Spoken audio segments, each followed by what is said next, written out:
Were you told you were shy? Do you identify as shy? Do you hate that word now? Do you just wish you could get over it and get on with your life? Welcome to Shining Beyond Shy, empowering you to create a greater life than you ever thought was possible. With your Shining Beyond Shy host, Fiona Cuts.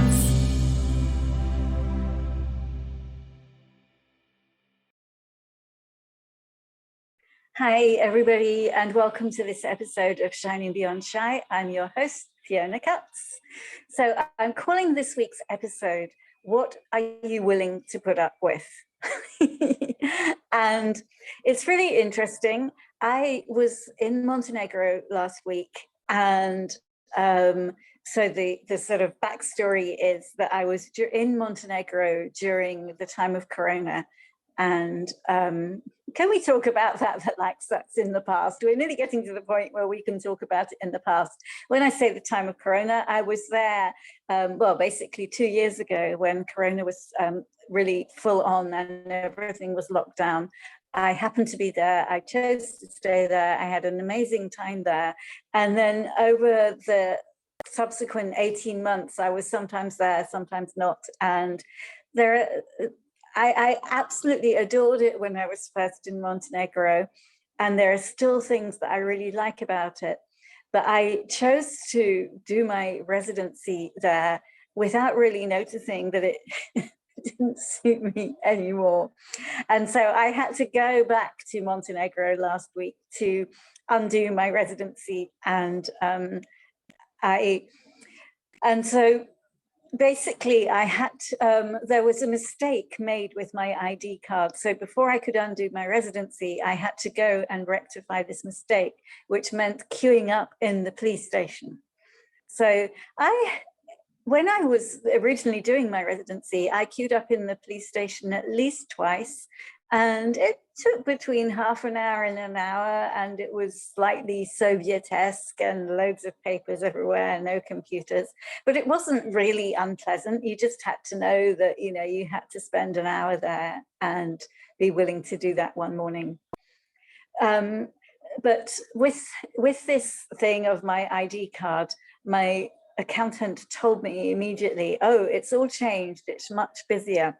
And my sense is it's much busier because the Montenegro has all these ties, both with Russia and with the Ukraine. And so there are loads more people trying to come into Montenegro and do all the stuff that you need to do at the police station. So he's like, really, it would be great if you could be there at 7 a.m. And I wasn't there at 7 a.m. We agreed a later time. But by the time I got there, and it wasn't really late, by the time I got there, it's like there's a door, and then it's like the queue goes down the corridor, and it was absolutely packed. People were like jammed against each other, and it's like, as somebody who's sensitive to energy, I could tell that it was several things going on. It's like resignation, feeling that this was just their lot in life. They had to be treated like this. And it was really, really quiet. It's like people weren't chatting or anything. It was like really, really quiet. But beneath all of that, there was like this anger, this real anger, which I guess they don't, well, I mean, I'm saying they, as so everyone's the same. But the sense that I got from this group of people is they're not used to expressing their anger. And it sometimes will come out sideways. And we talked about that. It's like, I'm not saying that this is something I never do. Well, I do that.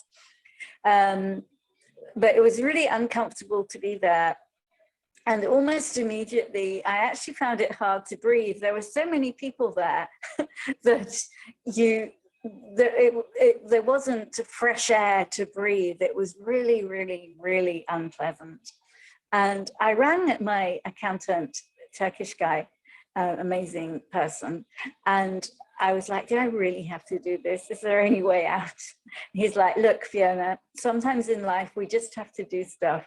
Just know that if you're there for the next couple of hours, you will get in, you will be able to do this. You'll be able to move on in your life in the way that you would like to move on in your life. Because, you have to clear up this stuff in Montenegro, and you have to do this stuff in the queue in order to be able to do that. I was like, oh, okay.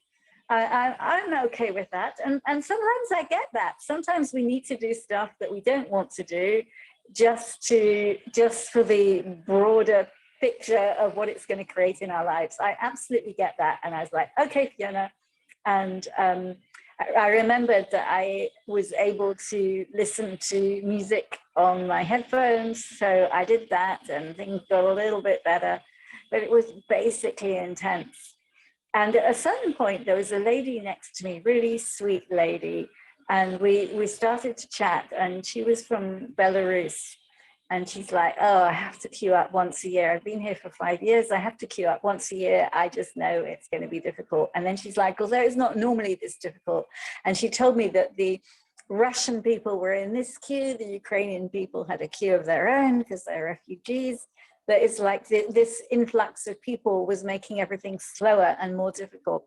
But then she said, oh, this is the 4th day in a row that I've been here at 7 o'clock in the morning and I haven't been able to get in. And it's actually true that it's like nobody had actually got into the inner sanctum of the stamps and the people actually doing things. The door hadn't opened in the couple of hours that I was there. So nobody was actually getting to see the police on this particular day. So, but then this Belarusian lady said to me, but where are you from? And I said, oh, I'm from England. And she was like, what are you doing here? And it was obvious that in her world, England was one of the countries where you shouldn't have to be treated like this. Sure, if you happen to come from Belarus or one of those ex-Soviet countries, or I don't know, well, I mean, I do know Africa, you know the countries, I won't go into all of that, but yeah, as a British person, I shouldn't have to put up with that, which is kind of funny because I think, oh, my body is moving on that. Britain is going downhill rapidly, but we're still in that category, at least for the moment. So it actually changed something in my world. So when she said that you shouldn't have to be there, and she meant because of where I came from, I actually went to, no, I shouldn't have to be here. None of us should have to be here. None of us should have to put up with this. We should not have to stand up for hours on end in a place where we can't breathe properly with no indication of whether you're going to get in there. And in my case, it was the height of bureaucratic crazy in that I was like, hey, I'm willing to pay all my back taxes so that I can close down my residency. And their point of view kind of was, well, in order to pay your back taxes, you need to come in and sort out your ID card. And by the way, you can't sort out your ID card because our system is so bad. So you won't be able to leave. And by the way, every month that you don't pay and you don't leave, you owe us more money. It makes me laugh, but I mean, that's actually what was going on. So when I heard, so the two things changed for me. First of all, hearing that she had been there for 4 days in a row. I mean, I didn't have 4 days in a row and I wasn't willing to do that anyway. But beyond that, just her, it's like it felt more true. It felt like, yes, what the Turkish accountant was saying, you know, sometimes you have to just kind of shut up and put up and do something in order to create something greater. That actually felt true until I realized it wasn't leading anywhere. She'd been here for 4 days and hadn't got in. Nobody was getting in. So I rang my Turkish accountant again and he's like, oh, okay, meet me downstairs outside the office. I was like, great, I get out of here. So I met him downstairs and he was there with his bilingual friend. I say bilingual, Turkish Montenegrin bilingual. I mean, what an amazing, amazing guy to have around for getting all your Turkish people into Montenegro. And basically, they paid some money to get me to the front of the queue. And I was actually happy with that. I was happy to be able to get to the front of that queue. And is it right that some people can pay money, some people can't? Well, I was just clear in my own head I am not willing to put up with this. And it was when I got to that space of I'm not willing to put up with this, that this alternative presented itself. When I look at the energy of the people there, they were, not only were they willing to put up with it, they kind of expected it. They expected to be treated like that. And at a certain point, I was like, no, I don't expect to be treated like this. There must be a way out of it. And I realized that, I mean, I'm very glad that it didn't come to this, but I realized that I was willing to leave Montenegro without paying these debts. And, you know, I was like, well, what's going to happen? It's like, it's not that I want to owe money to a country, but it's like, I didn't actually think that anything was going to happen if I did that. And I realized, oh my God, I'm in this space of, hey, I'm really clear. I am not going to be treated like this. If your systems don't work, I will leave your country without paying all of this. I mean, that freaked the Turkish accountant out of it. And maybe that's one of the things that made him go to, okay, we'll find another way. And I suppose this is what I'm saying. It's the energy that changed it. It was my space of, hey, I am not willing to be treated like this. So what are you not willing to have in your lives? And let's just say this, as shy people, we tend to be willing to put up with a lot because we can't voice to be able to say, hey, no, that doesn't work for me. We can't take the action because we're too scared of taking the action. And I realized yet again how much I've changed. It's like, no, you can't treat me like this. I'm not willing to be treated like this. And I'm going to take action to make sure that this doesn't happen. So I invite you to look at your life and to see places where things are going on that, where you're like, no, I shouldn't be treated like this. And what can you, and this is what I suggest you ask, what can I be and do different to change this? So anything that doesn't allow you to perceive, know, be, and receive what you can be and do different to change it, will you destroy and uncreate it? I'm going to say the clearing statement, right and wrong, good and bad, POD and POC, all 9 shorts, boys and beyonds. That's the Access Consciousness clearing statement. You can find out more at theclearingstatement.com. And for now, I will just say it's a magic wand that can get rid of all the stuck stuff that's in the way of you, well, being treated how you should be treated. So that's it for today. I'm just going to mention one thing that I have coming up actually very soon.